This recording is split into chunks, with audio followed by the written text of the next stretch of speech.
So there's actually a pretty interesting debate. It's kind of crazy to me that this is even a debate, but it is a pretty interesting debate that's going on in the MMA world, and it pertains to UFC 302, and it's the Kevin Holland versus Michal Oleksiejczuk fight. For those of you who may have missed it, Kevin Holland completely breaks this guy's arm. It may be broken, maybe fractured, something is wrong, but that thing was not bending the right way, which prompted Herb Dean to stop the fight. Michal Oleksiejczuk goes to his knees, and you can see his arm just flop down. And while his arm flops to the ground like a little wet noodle, he's contesting the stoppage and saying that he wanted to continue the fight. It's kind of crazy that Herb Dean is in another one of these situations, because this reminds me exactly of the Frank Mir versus Tim Sylvia fight, where Frank Mir broke Tim Sylvia's arm. It looked like controversial at first, but then on inspection of the replay, they saw that Tim Sylvia's arm completely snapped. Oh, he's got an arm. Looking for the arm.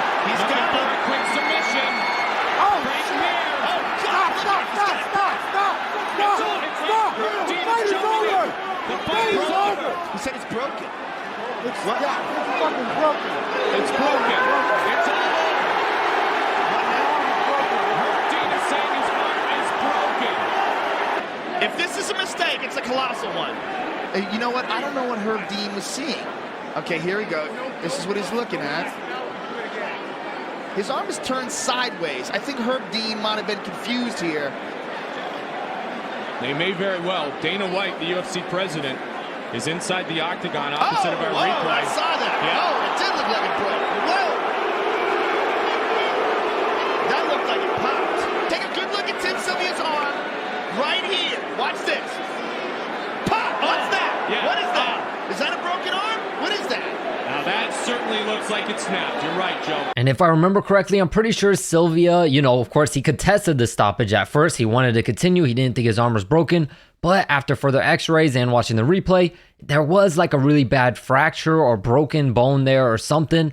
And he actually apologized to Herb Dean and said that it was a good stoppage and was actually thankful that the fight was stopped. But in this situation between Kevin Holland and Michal Oleksiejczuk, it seems like the outcome is not the same. Oleksiejczuk is still doubling down, saying that it was a bad stoppage. He says, this stoppage is not good. It's not correct in my opinion. This is my career. This is my choice. I am really a warrior. I want to fight every time. In my opinion, this is my choice, tap or not. So the crazy debate that's going on is, should Michal Oleksiejczuk been allowed to continue to fight? And the obvious answer to me, and probably to anyone who's been watching MMA for a very, very long time, is definitely not. The referee is in there to protect you from yourself. If you get your arm broken or your shoulder dislocated in a submission or something, the ref is going to stop that fight. That's just how the game goes. The only thing that I guess is kind of viable that people are saying is that they're comparing it to the TJ Dillashaw fight that he had with Aljamain Sterling. His shoulder kept coming out of socket and they kept popping it back in,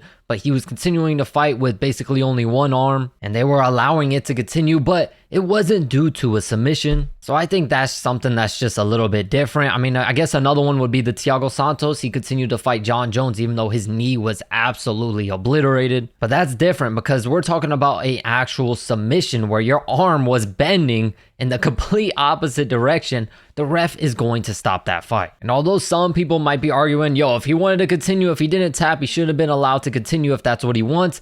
That's just not very smart.